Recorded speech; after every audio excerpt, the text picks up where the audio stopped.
Amen. Bonsoir, bonsoir. Bonsoir. Ok. Ok, nous sommes là encore d'habitude pour nous édifier comme nous avons l'habitude. Béni Dieu qui me fait grâce d'être là encore ce soir pour nous parler, pour nous édifier encore ce soir. Amen. Nous savons, la parole de Dieu, Dieu nous a donné cette parole vraiment pour que nous pouvons vraiment changer notre manière de vivre, car nous savons, comme le temps est en train d'avancer, nous voyons les moments lesquels Jésus-Christ nous avait prévu lorsqu'il était encore ici-bas. Lorsque vous verrez ce genre de choses, vous voyez ce qui arrive et ce qui est en train d'annoncer. Amen. Donc nous voyons le monde qui célèbre même la Pâque aujourd'hui. Ça veut dire c'est la résurrection, c'est-à-dire le jour où Jésus-Christ est venu accomplir cette mission-là pour amener l'Église. Bon, on ne va pas trop parler de ce moment parce que je n'avais pas pensé à ce message, mais l'ensemble du message que nous allons partager ce soir, elle va dans le sens de la mission que Jésus-Christ accomplit dans ce monde pour chacun de nous. Donc, c'est une manière de nous préparer à aller vraiment rencontrer notre Seigneur parce que nous voyons les signes qui sont en train de montrer actuellement. Ça veut dire que sa venue est proche. Amen. Donc, efforçons-nous vraiment à nous préparer vraiment à le joindre. Lui, il est venu, il a fait le travail, il est monté. Amen. Mais c'est à nous maintenant de faire ce qu'il nous a demandé afin que nous puissions recevoir la grâce qu'il nous a donnée lui-même. Amen. Donc, on peut fêter la fête d'abord, mais ce qui est important, c'est de préparer notre résurrection, notre rencontre avec le Seigneur. Parce que la mission qu'il a faite, vraiment, mon frère et soeur, c'est non, il est venu en mission, au moins il a accompli la mission. C'est pour nous, ce n'est pas pour d'autres personnes. Pourquoi sommes-nous en train de banaliser le travail que le Seigneur fait à la croix? Amen. Donc, nous sommes en train de montrer, la fois dernière, on était sur l'étude du caractère de Job. Je vais essayer un peu de faire une synthèse et puis pour clôturer par rapport à quelque chose qu'on va ajouter à la fin. Amen. Je vois vraiment le Seigneur a permis à ce que je puisse vraiment m'assentir là-dessus. Je sais pourquoi. Et il est en train de me pousser vraiment à se focaliser de ce côté parce que ce sont les choses, si nous arrivons à saisir vraiment le but de ce message, nous allons voir vraiment la foi de chacun de nous va grandir et il y aura des résultats favorables dans la vie de chacun de nous. Amen. Donc, nous allons continuer l'étude de Job, toujours. Nous sommes dans le chapitre Job, chapitre 33, cette fois-ci le verset 14 à 30. Amen. Donc, cette partie-là montre chacun de nous ce que nous étions, ou bien ceux-ci d'autres ont été transformés et ne sont plus là, mais nous devons comprendre là où nous sommes, qu'est-ce que nous avons besoin. Amen. Amen. Job 33, verset 14 à 13, à 30 plutôt. Yeah. Disons la parole de Dieu dans Job 34, 33. le verset 14 à 30. Oui, c'est bon. Dieu parle cependant tantôt d'une manière, tantôt d'une autre, et l'on n'y prend point garde. Il parle par des songes, par des visions nocturnes, quand les hommes sont livrés à un profondeur sommeil, quand ils sont endormis sur leur couche, alors il leur donne des avertissements et met le sceau à ses instructions, afin de tourner l'homme du mal et de le préserver de l'orgueil, afin de garantir son âme de la fosse et sa vie des coups du glaive. Par la douleur aussi l'homme est repris sur sa couche. Quand une lutte continue vient agiter ses os, alors il prend en debout le pain, même les aliments les plus esquives. Sa chair se consume et disparaît. Ses os qu'on ne voyait pas sont mis à nu. Son âme s'approche de la fossée et sa vie des messages de la mort. Mais il se trouve pour lui un ange intercesseur.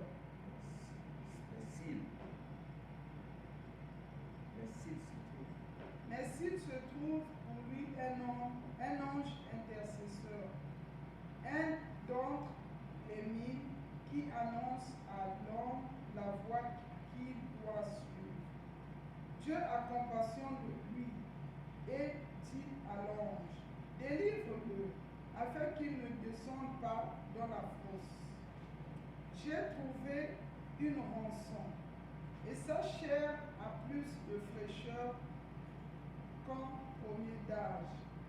Il revint au jour de sa jeunesse. Il adresse à Dieu sa prière, et Dieu lui est propice. Lui laisse voir sa face avec joie, et lui rend son innocence. Il chante devant les hommes et dit, j'ai péché, j'ai violé la justice, et je n'ai pas été puni comme je le méritais. Dieu a délivré mon âme pour qu'elle n'entre pas dans la fosse, et ma vie s'épanouit à la lumière. Voilà tout ce que Dieu fait. 2 fois, 3 fois, avec l'homme pour ramener son âme de la force, pour éclairer de la lumière des vivants. Sois attentif. Amen. Amen. Gloire à Dieu. Amen. C'est pas facile, mais c'est long. Bon. Au moins, il faut terminer ce test-là. Nous voyons la parole de Dieu, c'est qui nous dit. Dieu parle d'une manière ou d'une autre. Amen. Amen. Il utilise les songes, il utilise les épreuves, la maladie par exemple. Lorsque nous dormons, c'est là que Dieu nous vient nous avertir lui-même. Là, il joue vraiment dans l'amour en tant que Dieu. Il ne veut pas que nous passions dans le pire. Mais l'homme, dans son incrédulité, dans l'endurcissement de son cœur, souvent il ne veut pas entendre et ne veut pas écouter la voix de Dieu. Voilà pourquoi, lorsque nous dormons souvent, la parole de Dieu dit, si un songe se répète 1 fois, 2 fois, c'est que ça a été déjà arrêté dans le ciel et ça ne tardera pas à s'accomplir. Amen. Donc il y a des songes vraiment, lorsque nous les faisons 1 fois, 2 fois, faisons attention. Souvent c'est Dieu qui nous parle. Amen. Amen. Nous voyons souvent dans les situations, lorsque Dieu, par exemple, envoie quelqu'un pour te parler, pour t'avertir de certaines choses, on néglige la personne. On ne sait pas, tu ne sais pas, souvent c'est Dieu qui est en train de parler à travers cette personne. Il est en train de t'avertir d'une manière ou d'une autre. Amen. À nos jours, l'évangile est prêché partout. On est en train de prêcher la repentance à l'humanité. Mais les gens sont en train de prendre ça comme de la blague. Les temps sont mauvais, les temps sont durs. Préparons-nous pour la vie éternelle. C'est ce que la parole de Dieu est en train de nous instruire. Nous voyons la parole qui vient dire, Dieu, attends, je reviens un peu en arrière. Il dit, il utilise les songes pour nous parler. Au cas où la personne n'entend pas, il utilise maintenant la maladie. Vous voyez, souvent certaines personnes, il est vraiment mourant. Mais c'est à partir de là, si c'est répond, Dieu les relève de sa maladie. Amen. Donc il y a certaines situations que nous traversons lorsque nous sommes vraiment abattus ou nous sommes vraiment souffrants. Souvent, ce sont les épreuves que Dieu nous pose directement à se souvenir de lui. Quand même, ce sont dans les Écritures, lorsque quelqu'un est malade, la nourriture qu'il aimait, même pour manger cette nourriture, elle a du mal. La seule chose qui sort de la vie de cette personne, on entend la douleur, des gémissements, du mal qu'il est en train de subir. Pourquoi? Ça, c'est le langage, le seul qu'il préfère. Pourquoi? Parce qu'il est en train de traverser la douleur où personne ne peut la consoler. La seule chose qui pouvait la consoler, qui peut consoler cette personne à ce moment-là, c'est Dieu. Amen. Amen. Donc Dieu nous conduit. Vous voyez les animaux par exemple, lorsqu'on veut partir à l'abattoir, ils ont mis des barres de fer. Quand on veut tuer le bœuf, là, c'est comme ça on fait. On les met pour ne pas qu'il bouge. Dieu il nous scelle, c'est-à-dire il nous cerne d'une manière, on est coincé, où il n'y a plus de solution pour qu'on ait le regard fixé vers lui. Amen. Donc, toi qui traverses souvent des mauvaises épreuves, toi qui traverses des situations difficiles, peut-être Dieu est en train de te parler, de renoncer à la voie que tu es en train d'emprunter. C'est ça. Car le salut, le royaume de Dieu est proche, comme le Seigneur l'a dit. Amen. Amen. Mais nous qui sommes vivants, nous devons comprendre déjà le langage. Ce langage-là est déjà familier avec nous. Nous avons reçu la révélation du royaume de Dieu, mais la parole que nous sommes en train de partager veut nous centrer d'être carrément à la place de où Job était. Car nous voyons lorsqu'on a vu tous les textes que nous avons partagés, il y a une personne où Dieu a mis entre parenthèses, il a mis virgule, il y a une personne qui est là-bas. Puisqu'il y a des gens qui sont dans l'église, bien qu'ils sont chrétiens, mais ils ne sont pas avec Dieu. Voilà pourquoi Dieu veut demander, il nous demande de changer la manière dont nous sommes en train de l'adorer. D'avoir la crainte de Dieu, parce que c'est la crainte de Dieu qui nous permet d'être garantis, d'être de bon côté où Job était. Parce que le Job est carrément l'échantillon de l'homme selon Dieu ici-bas. C'est-à-dire la marche de chacun de nous doit ressembler carrément à la marche de Job. C'est ce que Dieu nous demande. Parce qu'en lui, il y avait la droiture, il y avait la fermeté, il ne renonçait pas quoi qu'il arrive. Nous voyons, lorsqu'on fait le retour par rapport au premier message, Dieu va donner l'accès au diable de prendre tous ses biens. Pourquoi il a dit, prends les biens? Parce que nos regards se fixent toujours vers le matériel. Mais regarde, Dieu va dire à Satan, prends tout ce qu'il y a. Il a détruit toute sa vie, toute sa fortune. Il lui restait que lui-même. Et ça n'a pas suffi, Satan revient encore. Dieu, il vient encore demander à Dieu, est-ce qu'il peut lui donner encore l'accès à toucher quelque chose, ses os, sa chair? C'est là où Dieu va lui dire, touche sa peau, touche ses os, mais ne touche pas sa vie. Parce que sa vie était garantie avec la justice de Dieu. Et il marchait selon les voies que Dieu a demandé à l'homme de marcher dans ce monde. Amen. Donc, si nous marchons d'un côté, aujourd'hui nous sommes l'autre côté, aujourd'hui nous sommes l'autre côté, c'est un danger nous sommes en train de courir. Amen. Ici, la parole de Dieu nous détaille, nous donne les détails. On avance, nous allons voir beaucoup de choses que Dieu va nous révéler à la fin de ce message. Regardez bien, Dieu nous dit encore, lorsque tu es malade, la seule chose qu'il te faut à ce moment-là, c'est de te repentir, de venir carrément à l'état de la repentance, de renoncer à tes péchés et de se confier désormais au Seigneur. Dieu va te restaurer. C'est ce que la parole de Dieu est en train de nous enseigner. Je vais briefer le message parce qu'on va beaucoup adorer aujourd'hui. C'est un jour spécial. Amen. Donc, en quelque sorte, Dieu nous aime. Si Dieu ne nous aimait pas, mon frère et soeur, mes frères et sœurs, il n'allait pas nous donner la Bible. Chacun allait se débrouiller à sa manière. Job, que nous sommes en train de lire actuellement, il n'avait pas la Bible, il n'avait pas le Saint-Esprit. Mais comment il a dit marcher honnêtement? Ça veut dire que la nature de l'homme, sans même le Saint-Esprit, la Bible, il peut marcher comme il faut. Mais le problème, nous avons le convoitise de la chair, nos yeux sont focalisés avec tout ce que nous sommes en train de voir. Voilà pourquoi nous oublions carrément qu'il y a un Dieu qui nous a mis dans ce monde, il nous a donné les instructions comment le suivre. Au contraire, on devait être plus mieux qu'à la place de Job, parce que nous avons la Bible, nous avons le Saint-Esprit directement qui nous encadre dans notre marche. Mais nous sommes encore l'église le plus pire que Job, qui n'avait même pas ce que nous avons aujourd'hui. Amen. Amen. Nous ne sommes même pas, regardez bien la population du monde entier. Il y a combien de chrétiens, il y a combien d'incrédules. Nous sommes moins. Le peu que nous sommes, on n'arrive même pas à marcher correctement comme Dieu nous demande. Alors qu'on devait être un modèle pour démontrer la puissance de Dieu dans ce monde. Mais Dieu, il est en train d'utiliser tous les mécanismes pour ramener notre cœur vers lui. Pour qu'on puisse renoncer à nos voies et de s'accorder carrément à sa justice. La parole de Dieu dit ici, il a mis une justice qui gouverne cette terre, c'est-à-dire il y a une loi qui est dans ce monde. Attends, est-ce que je peux trouver ce grâce-là. C'est très important. Il a mis une loi qui est dans ce monde, qui est régie sur les règles que lui-même il a installées, que l'homme doit s'accorder à ça. Et il ne viole pas ça.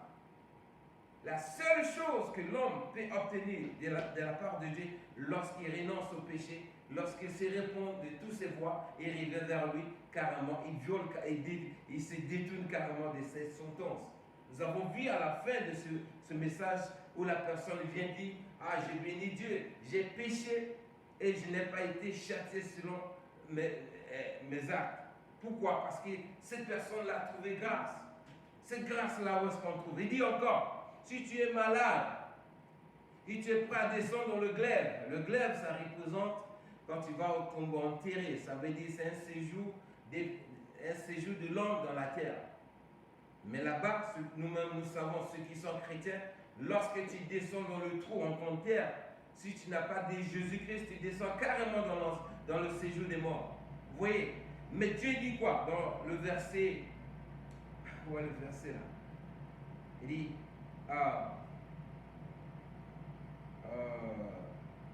voilà.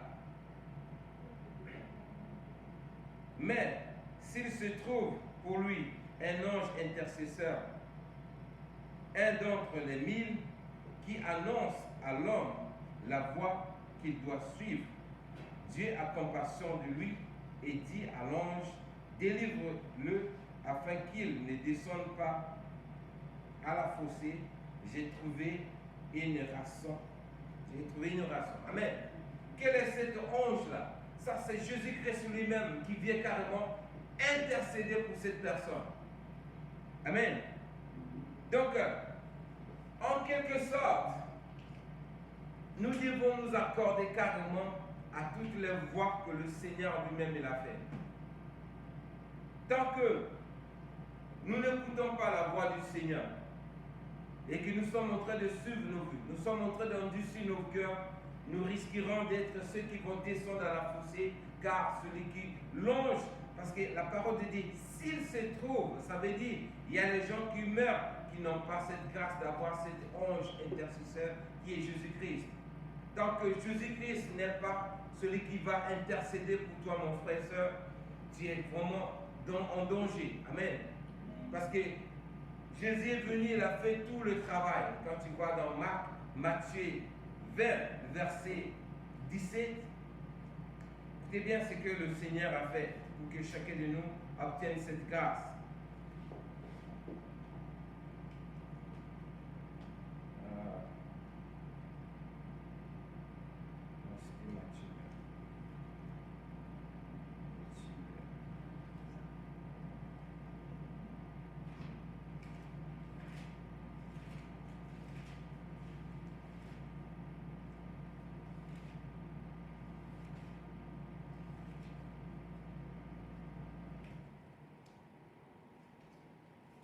Matthieu 20.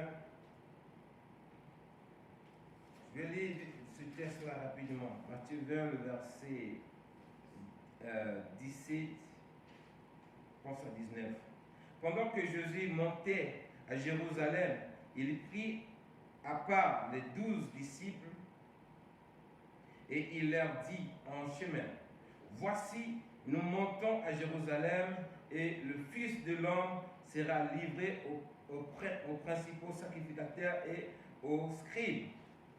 Ils le condamneront à mort et ils le livreront aux païens pour qu'ils se moquent de lui, le battent des verges et le crucifient, et le troisième jour sera ressuscité. Amen. Voici l'ange lequel Dieu parle dans le texte dont nous sommes en train de partager ce soir. Et cet ange, c'est Jésus-Christ, car nous devons l'accepter comme Seigneur et Sauveur dans nos vies. Il dit dans sa parole, si vous m'aimez, gardez mes commandements, je serai avec vous jusqu'à la fin du monde.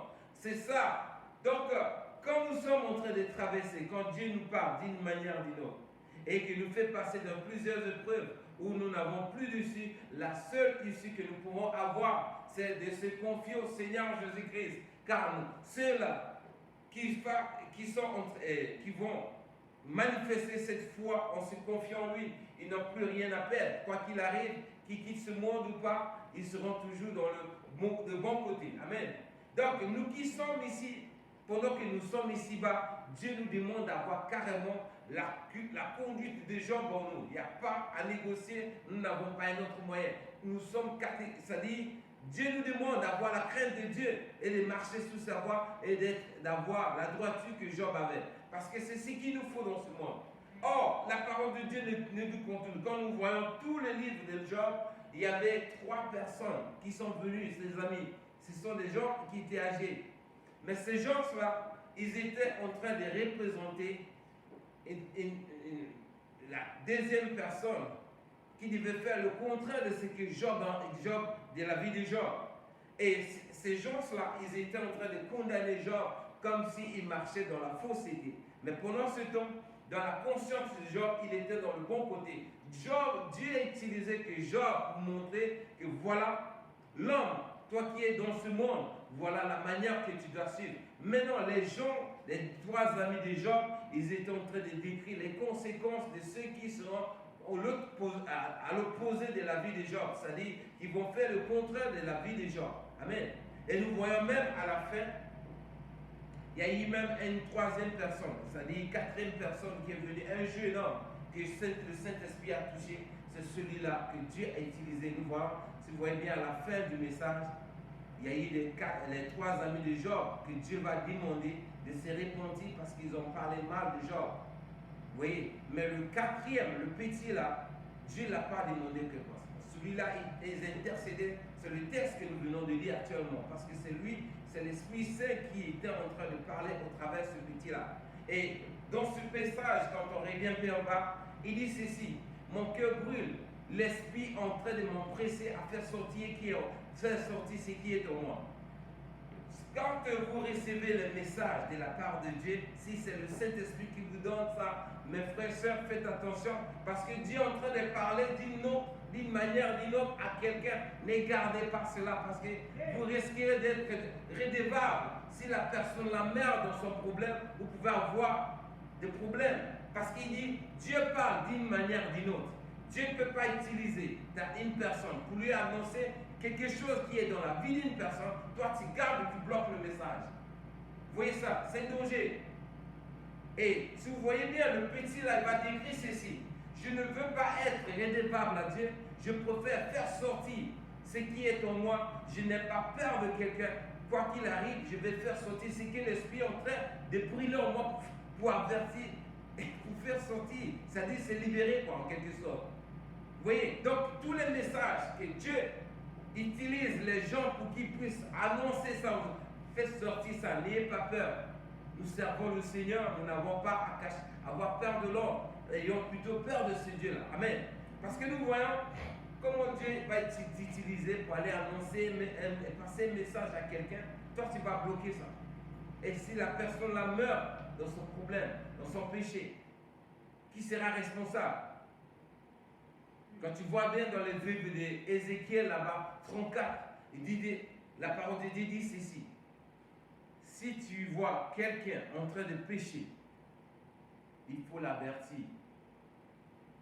Si la personne se repent, tu l'as gagné. Mais si tu ne l'avertis pas, tu gardes cela, le péché de cette personne, le sang de cette personne-là retombera sur ta tête. Vous voyez ça? Donc, nous savons, le message est pour nous d'une manière ou d'une autre pour améliorer nos conduites. Et c'est aussi à destiner à ceux qui sont en train du sur le cœur, qui ne veulent pas encore donner leur vie au Seigneur Jésus. Car nous savons que chacun de nos vies dans ce monde, quoi qu'il arrive, un jour, nous allons nous trouver presque pour quitter ce monde. Si nous n'avons pas le Seigneur Jésus, on ira où? Lui, il est venu, il a fait le travail. Aujourd'hui, on célèbre la Pâque. Il est monté. C'est-à-dire, il est venu, il a accompli tout. C'est à nous maintenant de faire ce qu'il nous demande. La seule chose, il a dit ceci: c'est vous m'aimez, gardez mes commandements. Ça veut dire, quand on garde les commandements du Seigneur, ça nous permet d'être proches de lui. Lorsque le malheur vient nous atteindre, il sera là pour nous intercéder pour nous. Parce que regardez bien, si Job, marchaient comme les autres personnes dans le monde. Au moment où Satan est venu les réclamer devant Dieu, mes frères et sœurs, Job, on n'allait pas parler de Job comme on le parle aujourd'hui. Et pourquoi Dieu va utiliser que Job? Parce qu'il savait que quoi qu'il arrive, à la fin, il devait être restauré. Amen. Parce qu'en lui, il était innocent. Et puis il y a aussi quelque chose que Dieu avait mis en moi. Lorsque Job est resté dans son intégrité, hein, nous avons l'habitude, nous qui prions, nous qui sommes dans le Seigneur, nous accusons Satan, nous accusons le diable, nous accusons la sorcellerie. Regardez bien, j'ai revu un peu en arrière du message de dimanche passé. Satan, pour toucher Job, il a dû passer par Dieu pour aller demander Dieu pour qu'il le touche. Comment le sorcier, un enfant de Dieu qui prie en vérité et en esprit, Dieu va exaucer le sorcier là, et toi il ne va pas t'exaucer. Parce que si vraiment, toi tu pries, tu es dans le Seigneur, ta relation avec Dieu, ta vie est protégée par le Seigneur Jésus qui intercède pour toi.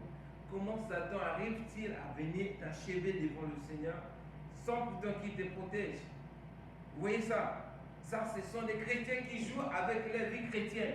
Parce que si tu pries en vérité en esprit, jamais Satan ne pourra jamais toucher à ta vie. L'ange intercesseur là, Jésus-Christ sera là pour toujours, pour te délivrer.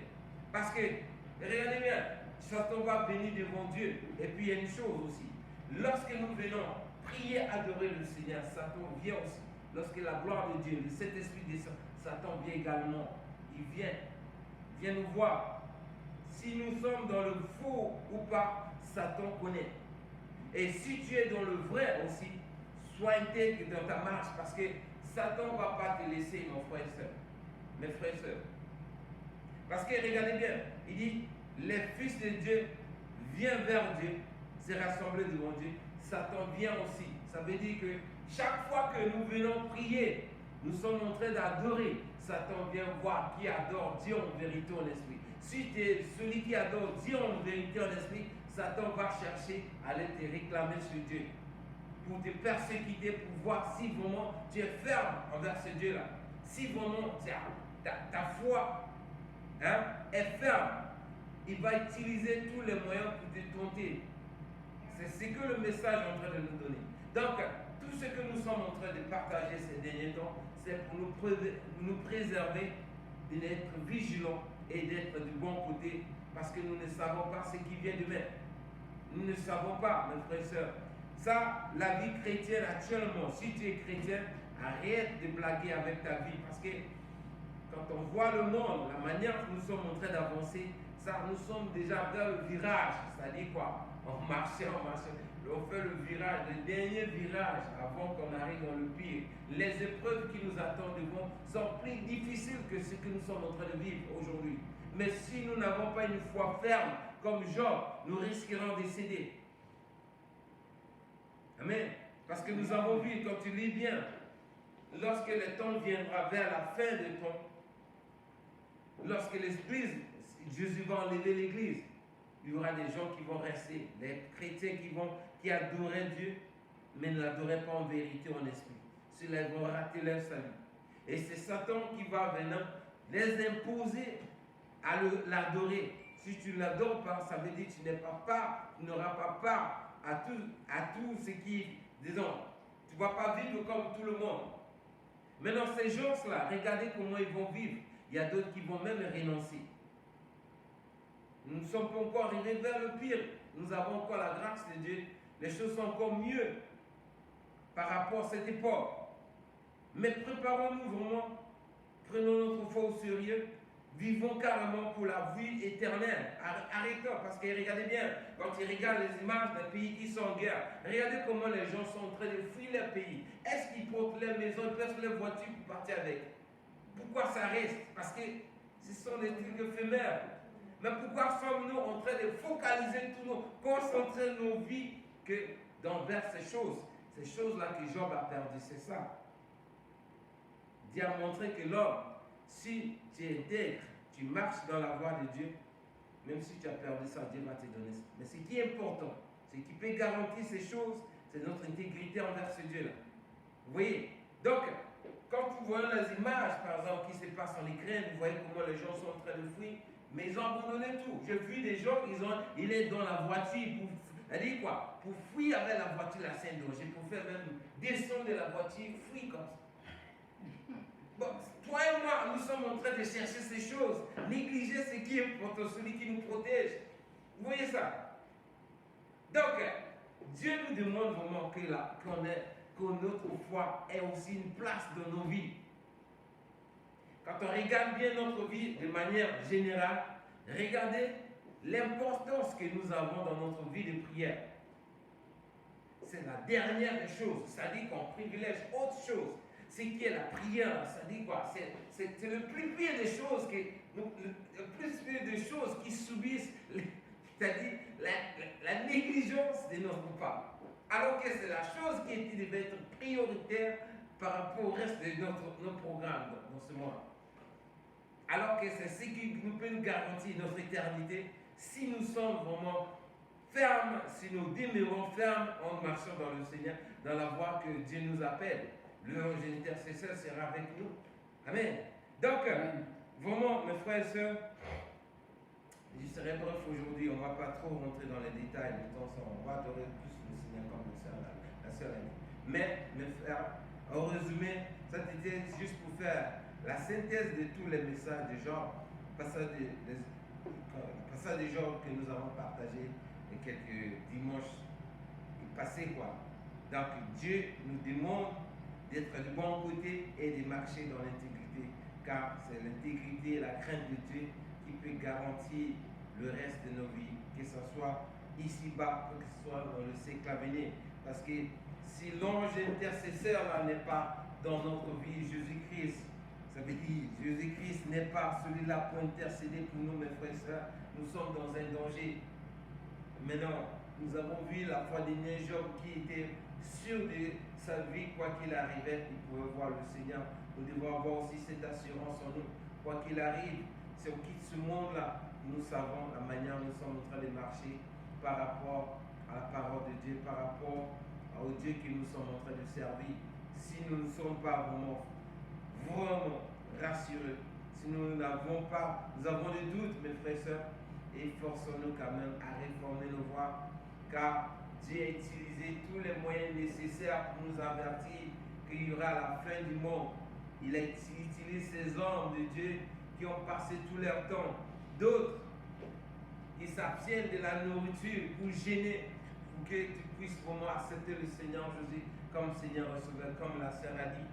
J'ai aimé la chanson que nous avons chantée, Jésus-Christ qui a été frappé, humilié à cause de nos vies. Voyons, Marc, Matthieu 20, 17 là-bas vient confirmer cela. Donc, tout cela, ça cause de nous. Jésus-Christ va donner sa vie tout entière en vivant que pour la gloire du Seigneur, pour amener l'homme à se réconcilier avec Dieu. Mais nous avons reçu cette révélation. Nous faites comme si, on fait comme si. On n'a même pas encore reçu la bonne nouvelle. Voilà. Donc la parole nous appelle à revenir vers le Seigneur comme l'enfant prodige qui est venu. Seigneur, j'ai mené ma vie à ma manière, j'ai fait de ce que je pouvais faire, mais aujourd'hui je prends conscience, je mets juste sous tes bras, traite-moi comme tu veux.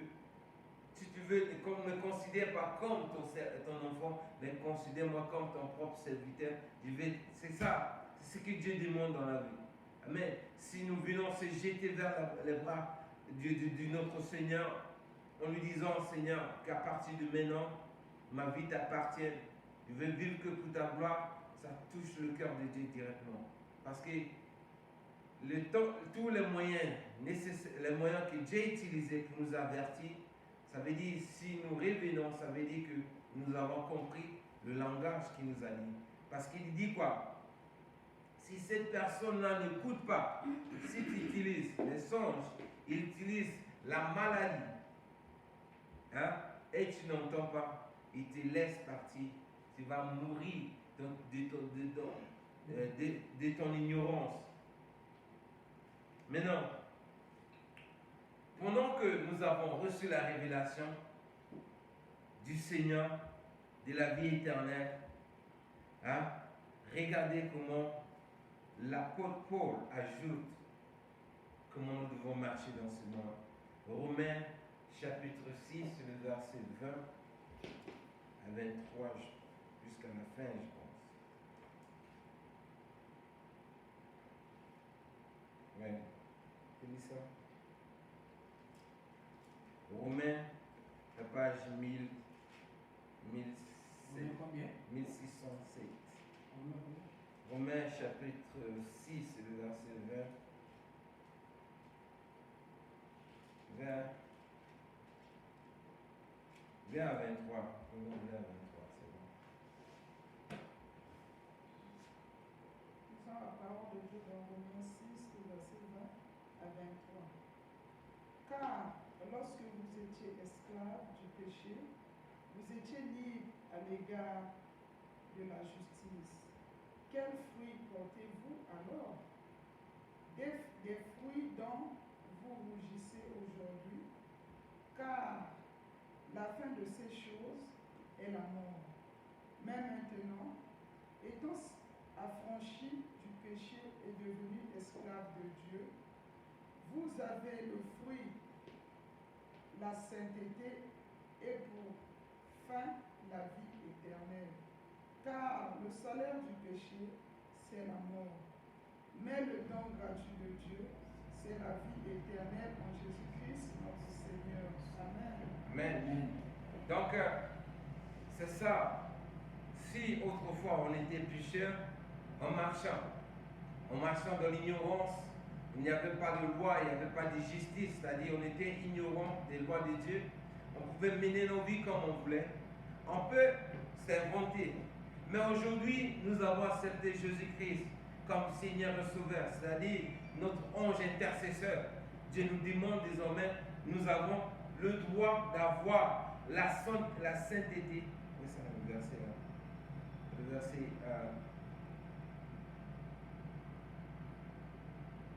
Le verset 22. Mais maintenant, étant affranchis du péché et devenus esclaves de Dieu, vous avez pour fruit la sainteté pour faire la vie éternelle. Vous voyez? Donc la sainteté est ce qui garantit également notre vie éternelle en Jésus-Christ. Donc Job a tout fait pour sacrifier sa vie pour subir tout ce qu'il a souffert, afin de nous montrer l'exemple des conséquences qui peuvent arriver à un homme intègre et la restauration qu'il peut avoir. Nous voyons bien qu'il a passé ces moments-là. Après ça, Dieu l'a restauré, il a vécu encore plus de 100 et quelques années, 130 ans, après avoir subi les trucs. Et croyez-moi, même 100 ans là, on n'arrive pas à avancer. Amen. Donc, la parole est dans notre côté. La sainteté des hommes doit être le partage de nos vies. Comment? Le Saint-Esprit est là pour nous avertir, parce que nous savons, la parole de Dieu dit ceci. Il va envoyer l'ange intercesseur qui va nous encadrer comment marcher désormais. Oui. Donc, une fois que nous avons le Seigneur Jésus comme Seigneur et Sauveur, le Saint-Esprit est là désormais pour cadrer nos marches. La parole de Dieu dit ceci, tout ce que la vie de l'être humain, partout il passe, il te voit, il contrôle tous tes pas. La manière dont tu te lèves le matin jusqu'au soir, et c'est combien de pas tu as fait dans ta vie, c'est-à-dire pour tout le parcours que tu as fait pendant toute la journée, Dieu connaît le nombre de pas que tu as fait. Toutes les gestes que tu as fait, Dieu voit tout cela. Sa justice est là, ce qui gouverne, sa justice qui gouverne les hommes, on enregistre tout cela. Rien ne peut se cacher devant ce Dieu-là. Tu peux t'inventer, faire ce que tu veux. Ceux qui font des choses dans le noir, en cachette, en croyant que Dieu ne les voit pas. Mes frères, tu te moques de toi-même. Dieu reste Dieu. Tu ne peux pas te cacher devant Dieu. Parce que, regardez ce qu'il dit. Il y a un verset là que j'ai pris ça dans mon photo. Écoutez bien ce qu'il dit. Car il a dit, il est inutile à l'homme de mettre son plaisir en Dieu. Écoute-moi donc écoute-moi donc l'homme de sens, loin de Dieu, l'injustice, loin du Tout-Puissant, l'iniquité. Ils liront à l'homme selon ses œuvres. Il lui rétribue chacun selon ses voies. Non, certes, Dieu ne commet pas l'iniquité. Le Tout-Puissant ne viole pas la justice qu'il a chargé de gouverner la terre. Vous voyez ça? Le Tout-Puissant ne viole pas la justice qu'il a chargé de gouverner la terre, qui a confié l'univers à ceci. Vous voyez ça? Donc, il y a une justice, c'est cette justice-là que Dieu nous demande de marcher. Sa justice, c'est d'être droit avec lui, d'être du bon côté comme Job l'a dit. Cette justice-là, c'est ça qui nous permet d'avoir la garantie, d'avoir l'ange intercesseur à côté de nous. Lorsque le glaive arrive, Jésus est là pour nous délivrer. Lorsque le malheur arrive, l'ange Michael, il est là pour nous défendre. Hein? Lorsque nous voulons être sensibilisés, l'ange Gabriel vient nous avertir. Vous voyez ça? Donc, mes frères et sœurs, nous avons la grâce d'avoir ce Dieu-là qui vraiment a ses regards fixés vers nous, mais essayons de réformer le voie. Le Saint-Esprit est là pour nous donner toute la force de ne plus pécher, de ne plus marcher dans la voie à laquelle on marchait autrefois. Aujourd'hui, nous avons la chance d'avoir la grâce de la révélation de la vie éternelle. Vivons que pour la gloire éternelle. La parole de Dieu dit bien ceci. Également, je vais ajouter. Il dit, prends ton or, jette ça, remplace ça par Dieu. C'est-à-dire que Dieu soit désormais notre or. Et on va se confier en lui, on aura le centuple de l'or que nous avons jeté. C'est-à-dire que lorsque nous coupons toutes les voies qui nous amènent à la fraude, à l'injustice, ou bien tout ce qu'on pouvait vraiment utiliser comme mécanisme pour s'enrichir, sans s'accorder avec Dieu, lorsque nous renonçons à tout cela, Dieu va nous bénir, nous restaurer pendant que nous sommes ici-bas, et à la fin, il va nous ajouter la vie éternelle. On va se réjouir pour l'éternité avec lui. Amen. Donc, c'est ce qu'on avait encore à partager ce soir. La parole nous édifie seulement, avoir vraiment de retenir dans nos marches, de revoir la façon de marcher. Nous avons la grâce d'avoir Jésus-Christ qui est le Seigneur de nos vies. Accordons-nous avec lui, comme lui-même il a dit, si vous m'aimez, gardez mes paroles et je serai avec vous jusqu'à la fin du monde. C'est ça. Amen. Que Dieu bénisse sa parole et shalom, shalom. Amen.